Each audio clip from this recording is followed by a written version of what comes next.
it's kind of really interesting about like how different regions are, like how they have specific inclinations, like these specific societies have specific inclinations within their cultures to do certain things, right? So like you're talking about, the Japanese are very work focused, right? Mm-hmm. And they've tossed away the idea of God, Mm-hmm. and religion in general, Yeah. in exchange for their own goals, their own Mm-hmm. ambitions, right? Right. And then you've talked about how in New Zealand specifically is one of the highest suicide rates, Right. right? If, in my evaluation, and I could be wrong, I feel like that could be a spiritual principality over those areas. No doubt. If it's impacting these people at such a large rate, like it's not just a small subsect of the culture. This is nobody's safe kind of thing. Yeah. What would you say to that? Do you think that's the case? Yeah, I actually listened to a podcast yesterday, and it was talking about the difference between sin and iniquities. And I thought it was an interesting take on it, how that sin is a personal thing. Sin is something I do against God, and it is something God looks at directly as far as my personal sin. Iniquity, however, because you see that word divided throughout Scripture. Iniquity is like a cultural sin.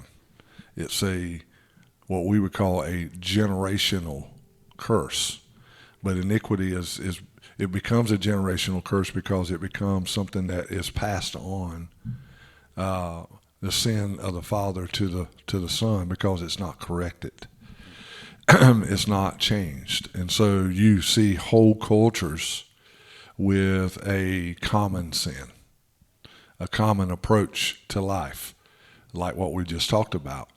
And the Bible's specific that God doesn't pass the sins of the father on to the sons as far as his judgment. He deals with everybody individually. Yep. But iniquities, it is passed on, and so he has to deal with the entire culture because it's given to the next generation. It's taught to the next generation, and eventually, over many generations, it becomes a cultural norm, where people just believe that's the way life is. And I thought that was an interesting take, how that until someone stands up and fights against the cultural norm of that particular sin and breaks it, then it's going to continue to move from one generation to the next. And I think that's what you see everywhere. Not just in those countries. We have cultural norms that are sins against God. Yeah. And until somebody says, no, just because it's the culture doesn't mean it's biblical or is right, and fights against it, that iniquity is going to continue, and God's going to have to judge it. Yeah. Wow. So how does that tie into specifically what you talked about on Sunday, which is idols? Mm-hmm. Yeah. Right? What's the difference between like a cultural iniquity, right, and something that we idolize as individuals? Well, specifically in the message Sunday, we was talking about how that there was two different encounters with the enemies of God's people, and one didn't work out, and then the other one, God came to their rescue. And I was talking about, what those differences were. It was the same place. The battlefield literally was in the same place. It was the same enemy, the Philistines, against God's chosen people, Israel, but two totally different outcomes. And the first outcome was because there was what you just talked about. There was a blending of ideology and religiosity among God's people. They had not devoted themselves to respecting God, honoring his ways, and then they just wanted to invoke his power just because they had the label of being God's chosen people. So they brought the Ark of the Covenant, the symbol of God's glory, his holiness, into the battlefield, and the Philistines routed them and took the Ark. Yep. And then the next example was totally different. the people had come back to God. Samuel was the prophet in both occurrences. Samuel was young, not as influential in the first one, but by the second encounter, Samuel had become the voice of God, if you will, to the people. And he had said, you got to get rid of anything in your lives that separates you from the Lord. And he called out idols of Baal, idols of Ashtoreth, things that the Israelites had kind of adopted into their religion. They still believed in Jehovah. They still, by and large, worshipped Jehovah, but they had brought some addendums, if you will, into their belief system, and they had these idols of other religions that were a part of the cultures of the Philistines, of the Amorites, of Amalekites, all these things, all the cultures around them. They had adopted some of those gods. And Samuel said, that's not, if we're going to invoke God's power, if we're going to be covered by God's strength, you got to get rid of those things. And they did. They didn't just throw them away. They actually crushed them. They took a hammer or whatever and they crushed their idols. And then when Samuel was offering a sacrifice, while he was doing it, the Philistine army was coming against the Israelites, if you remember the story, and God thundered. He came to their rescue. So the difference is we've got to, if we're going to connect with the depth and strength and the glory of God, the holiness of God, then he has to have our exclusive rights to our heart and to our practices. Wow. Yeah. So that was an excellent summary of a biblical story. I want to ask, what does that mean for the believer today, and what does their idolatry or our idolatry look like more commonly today? Yeah. And in extension, how can we route those things out? We don't use that word a lot because now they still use idolatry in certain cultures. Right. But in Western civilization, we don't use the word idol a lot, unless you're talking about American Idol, the TV show. Yeah. But we nonetheless we have idols in our home, and in our lives, things that we tend to run to before God. Right. We tend to spend a lot of time promoting even above God. Things we tend to give a lot of ourselves to and a lot of our time to, more than we do God. And the list is a very long list, of what we could talk about there. Things that have, that God doesn't have our whole heart. We have given him part of it, but we have also allowed other things into the place that God should occupy. Yeah.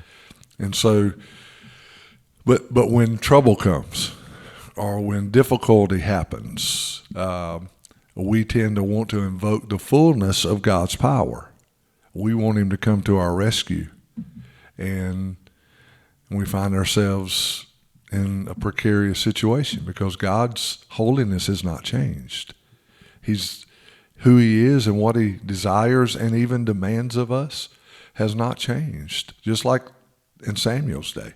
Right. But then we'll tend to get just like the Israelites did when they lost previously. They got mad at God. Where was God? Right. Why didn't he come to our rescue? And we tend to do the same thing. We get frustrated with the Lord because he doesn't respond sometimes the way we want him to, and we a lot of times never think about examining ourselves. What have we allowed into our lives? What have we allowed to take the place of God in our heart? We want God's fullness when we need him, but we don't want to give God our complete fullness on the day-to-day. And I think that's the issue that a lot of people run into when they're faced with a situation that requires God's, sovereign hand, his powerful hand, and God says, I can't You've not allowed me, because God's not going to come into a situation into our lives when there's unholiness and impurity in our heart, not in His fullness. He can't. So that's the dilemma we find ourselves in quite a bit. Yeah. I'll speak personally and say that something that I've struggled with, and I think maybe somebody that's listening could also relate, but I think specifically in Western society, we can fall into the idolization of like our funds, of our money, right? Oh, yeah. And like, things aren't doing good right now. We're not good right now, but I've got this in the bank account. I'm all right. Yeah. I just got laid off, right? But I have this much saved up, so I'm fine, right? That's my security, right.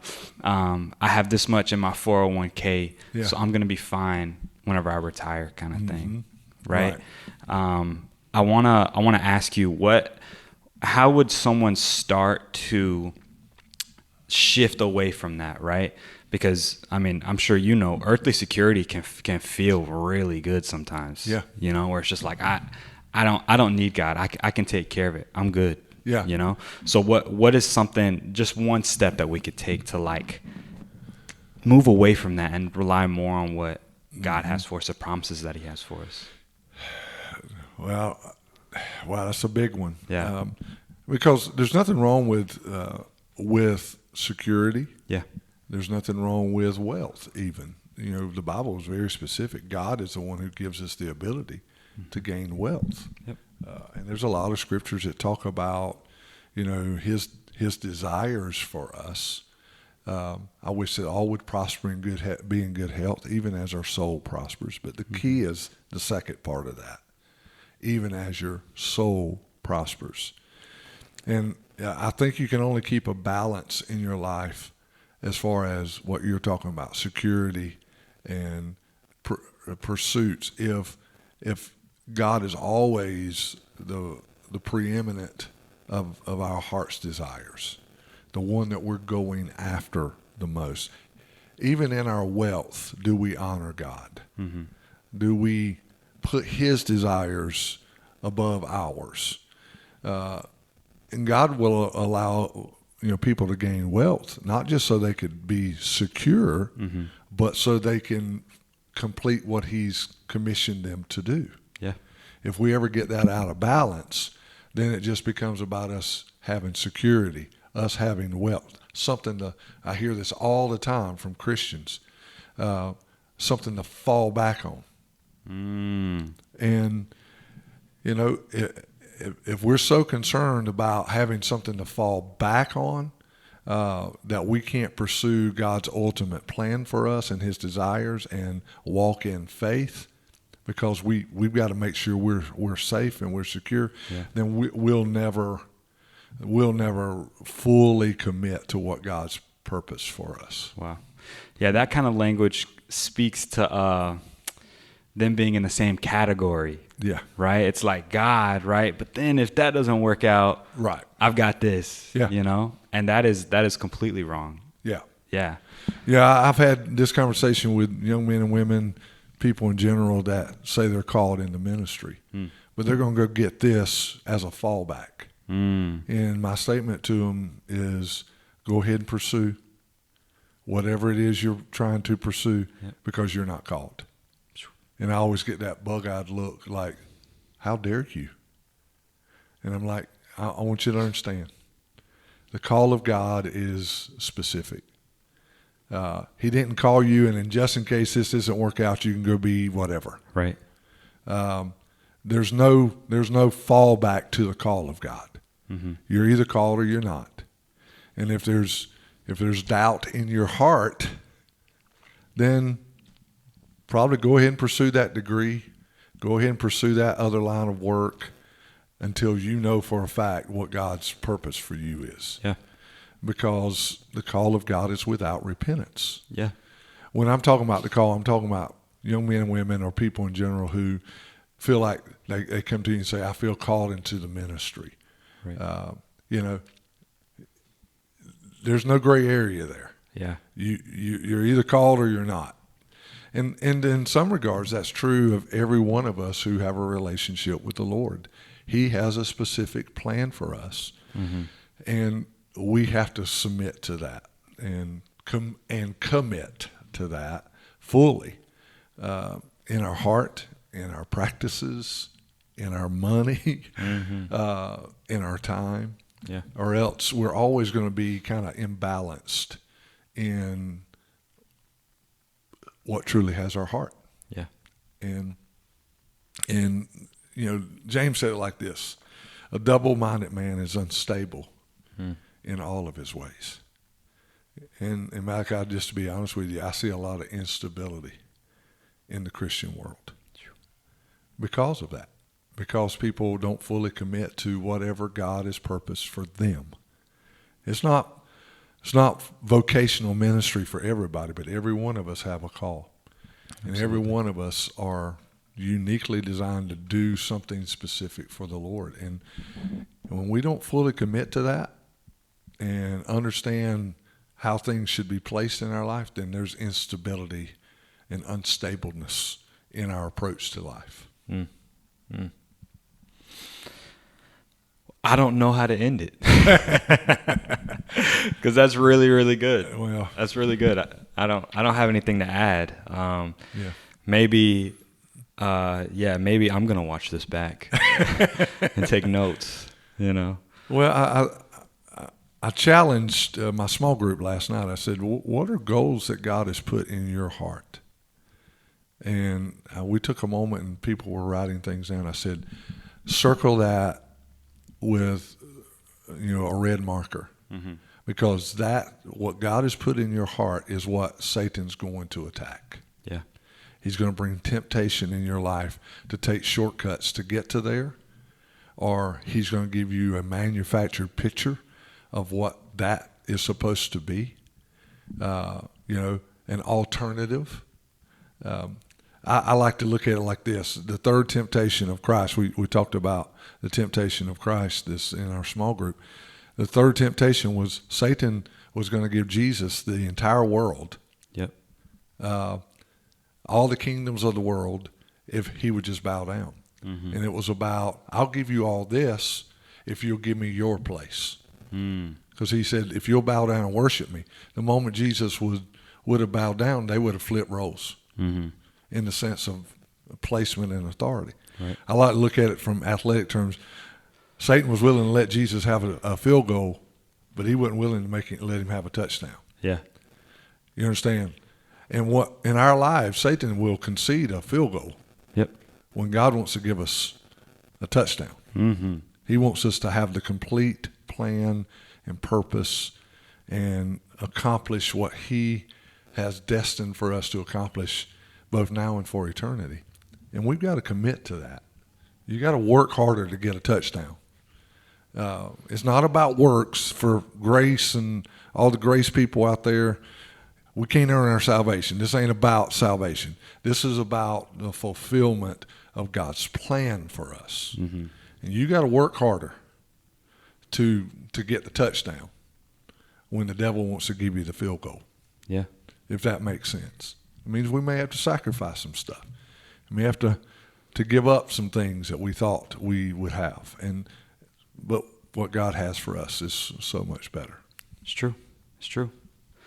That's big. Do you have anything else you wanted to add? That's plenty. No? I've said more than enough. No, that was great.